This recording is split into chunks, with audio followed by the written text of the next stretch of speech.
दी Solapur social urban cooperative बँकेच्या मान्य संचालक मंडळाची सन 2024-25 ते सन 2029-30 सालाची पंचवार्षिक सार्वत्रिक निवडणूक नुकतीच बिनविरोध झाली. बँकेच्या नूतन संचालक मंडळाची पहिली सभा किरण गायकवाड, निवडणूक निर्णय अधिकारी तथा जिल्हा उपनिबंधक सहकारी संस्था यांच्या अध्यक्षतेखाली होऊन त्यामध्ये पुढील 5 वर्षासाठी माजी महापौर ॲडव्होकेट UN बेरिया यांची बँकेचे चेअरमनपदी तर नासिर अहमद खलिफा यांची व्हाईस चेअरमनपदी सर्वानुमते निवड करण्यात आली. या प्रसंगी सहाय्यक उपनिबंधक आबासाहेब आत्माराम गावडे उपस्थित होते. निवड झाल्यानंतर जिल्हा उपनिबंधक यांनी नूतन चेअरमन व व्हाईस चेअरमन यांचा पुष्पगुच्छ देऊन अभिष्ट चिंतन केले.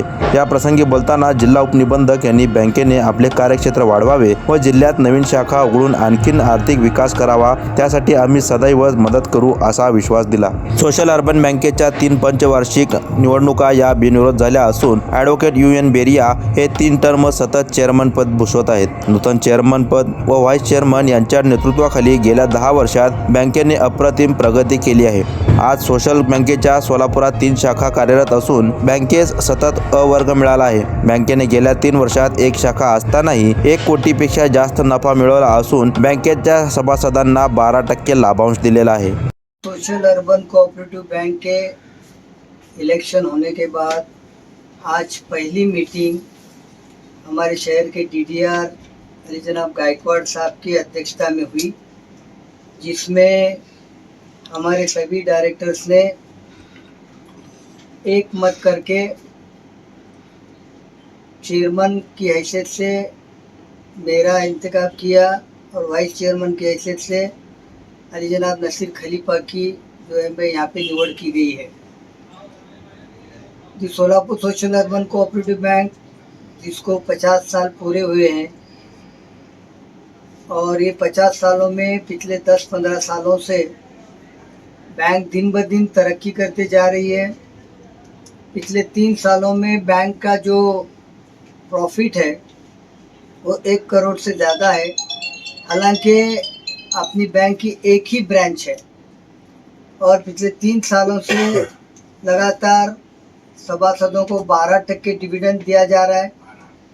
अभी आने वाले 5 सालों में हमारा इरादा है कि बैंक की और फाइनेंशियल पोजीशन मजबूत की जाए, लोगों को और ज़्यादा डिविडेंड दिया जाए. जिला में भी जो है इसके ब्रांचेस खोलने का हमारा इरादा है.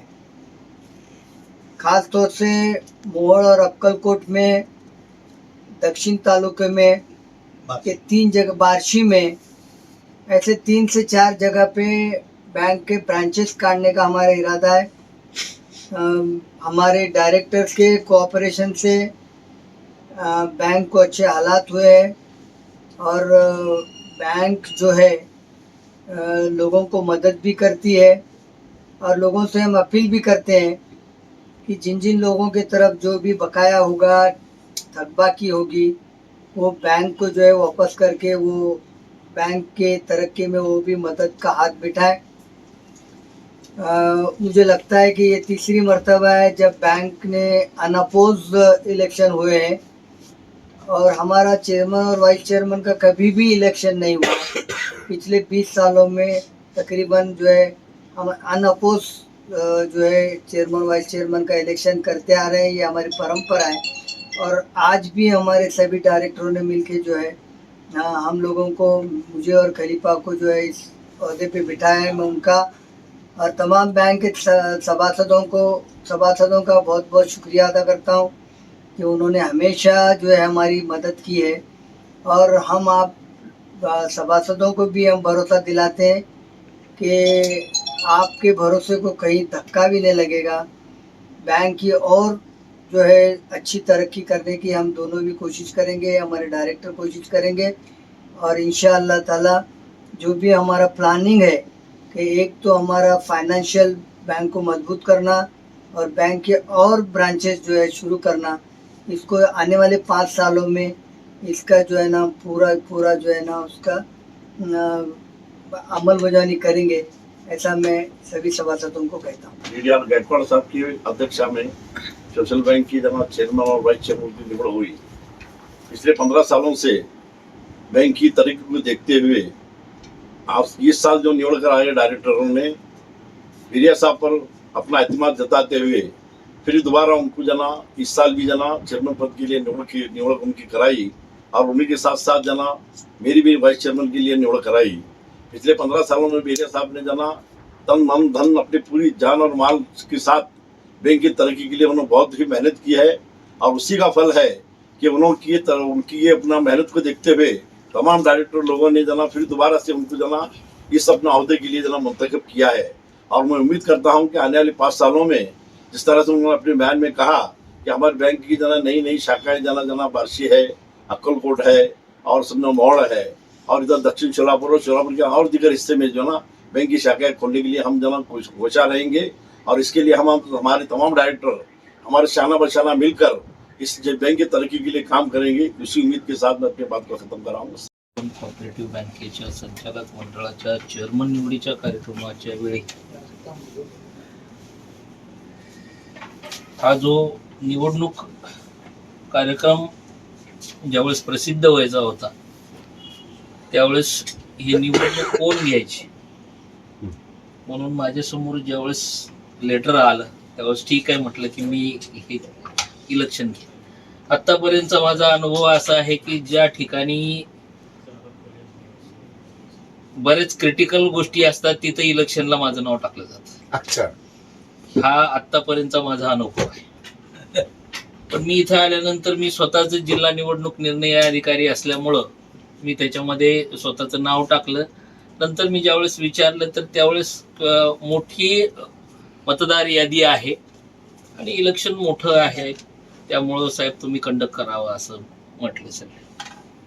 आणि त्या अनुषंगानं आम्ही ज्यावेळेस इलेक्शनचा प्रोसेस स्टार्ट केली आणि तुमचा बायलॉ ज्यावेळेस बघितला तिथून आम्ही सुरुवात, कारण एक आहे की आमची कामाची पद्धतच एक आहे की बायलॉज आणि जे काय कायद्यातल्या तरतुदी आहेत ती घेऊन बसतो आणि तिथून सुरुवात झाली। कसं आहे की ज्यावेळेस पण कुठली इलेक्शन होतं किंवा निवडणूक होती त्यावेळेस त्याचा अभ्यास करून ते सगळे पॅनल त्या पद्धतीनं फॉर्म भरतात आणि मग फॉर्म भरल्यानंतर ज्यावेळेस छाननीला ज्यावेळेस मी आलो, कारण तोपर्यंत मी काहीच लक्ष दिलेलं नव्हतं। काय फॉर्म भरत होते, फॉर्म भरल्यानंतर ज्या दिवशी दुसऱ्या दिवशी होती छाननी त्यावेळेस मी विचारलं की डॉट 11 वाजता मला चालू करायची आहे म्हणून मी सांगितलं, कारण मी असंच आतापर्यंत असंच इलेक्शन घेतो, डॉट ज्या वेळेला सांगितलं असतं त्या वेळेला ते चालू होऊन जातं। आणि मला वाटतं की मी 5 ते 10 मिनिटं लेट असेल, म्हणजे मी होतो प्रिपेअर पण लोक यायची होती की 10 मिनिटात तर मी रन करायला सुरुवात केली, जेवढे आले तेवढे कन्सिडर करा चला पुढे। आणि त्यावेळेस ज्यावेळेस आम्ही बायलॉज बघितले त्या बायलॉज मध्ये जेवढे भरलेले लोक होते ते त्याच्यामध्ये पात्र होत नव्हते आणि एक होतं की जे पात्र होत नाही ते अपात्र करत आम्ही सुरू झालो। नंतर आम्हाला वाटलं की बॉडी तरी फॉर्म होती का नाही हा प्रश्न आमच्या समोर एक पडला की ऍक्च्युअल म्हणजे मला एक वाटलं की हे बायलॉज तुम्हीच तयार केले। बरीचशी लोक माझ्याकडे आली की आम्हाला हे माहित नाही ते माहित नाही। मी त्यांना एकच सांगितलं की तुमचे बायलॉज हे तुम्हाला माहित असणं गरजेचं आहे, जर तुम्हाला माहित नसतील तर तुम्ही त्या बँकेबद्दल काय विचार करणार, तुम्ही कशी रन करणार जर तुम्हाला तुमचं बायलॉज माहित नाही। आणि त्या पद्धतीनं हे इलेक्शन सुरू झालं, त्याच्यामध्ये बरेचसे अपात्र झाले, ज्या काय कायद्यातील तरतुदी आहेत त्यानुसार मी निर्णय घेतले। काय मी निर्णय घेताना कुठल्याही पद्धतीनं आतापर्यंत साहेबांनी सांगितलं, बरेचसे वकील सांगतात हे त्या पद्धतीचंच नेचर आहे। त्यामुळं जे निर्णय झाले त्याच्यामध्ये सगळे बिनविरोध झाले आणि याच्यामध्ये 2 जागा तुमच्या रिक्त राहिलेल्या आहेत। काय चांगली गोष्ट एक आहे की संचालक मंडळ फॉर्म झालं, काय नाही तर संचालक मंडळ जर बसत नसतं तर मग त्याला ते प्रोसिजर चालू झालेली असते। तर मला एक बँकेला असं म्हणायचं की हे जे आहेत हे तुम्हाला योग्य वाटत असतील तर हे बायलॉज तुम्ही कंटिन्यू ठेवू शकता किंवा याला तुम्ही सुटसुटीत करायचं असेल तरी सुद्धा करू शकता। हा सगळा तुमचा जेबी मधला पार्ट आहे। काय कारण बँका काय करतात की त्या पद्धतीनं त्यांना किंवा सभासदाला जो योग्य वाटेल त्या पद्धतीनं रन करतात। माझं एक म्हणणं आहे की बँक ही वाढली पाहिजे। माझा बँकेबरोबरचा अभ्यास हा जवळजवळ 10 वर्षाचा आहे आतापर्यंत। मी रिकव्हरीसाठी लेक्चर देतो मी, काय की रिकव्हरी कशी करावी. काय बँकामध्ये दिलेले निकाल शक्यतो हायकोर्टात पण स्टे होत नाही, असा एक आहे, एक प्रकारची ख्याती अशी आहे. तर त्याच्यामध्ये ज्यावेळेस मी बँकाचा अभ्यास बघतो किंवा एखाद्या बँकेबद्दल बघतो, तर माझं म्हणणं एक आहे की तुम्ही सीमित न राहता तुम्ही वाढवावी बँक.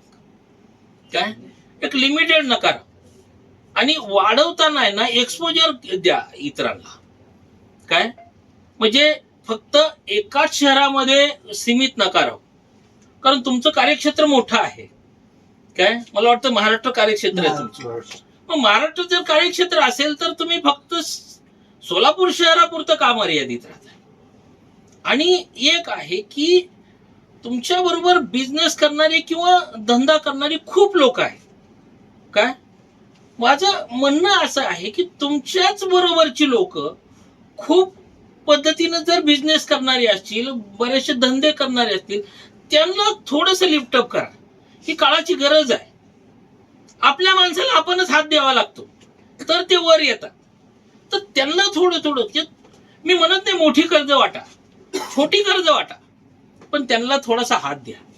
काय हे लोक खूप नाव घेतील, आणि बँक हे वाढवण्याच्या दृष्टिकोनातून विचार करा.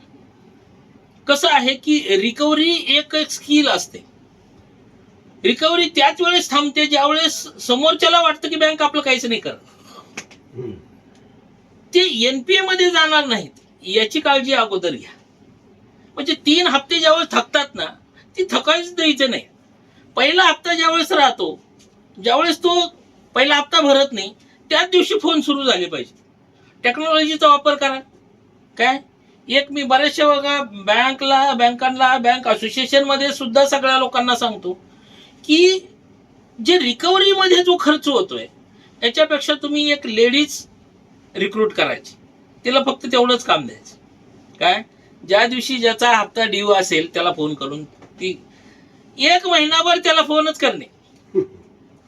त्यानं हा हप्ता नाही भरला तर दुसऱ्या महिन्यात जामीनदार प्लस कर्जदार दोघांना फोन करायला सुरुवात करा.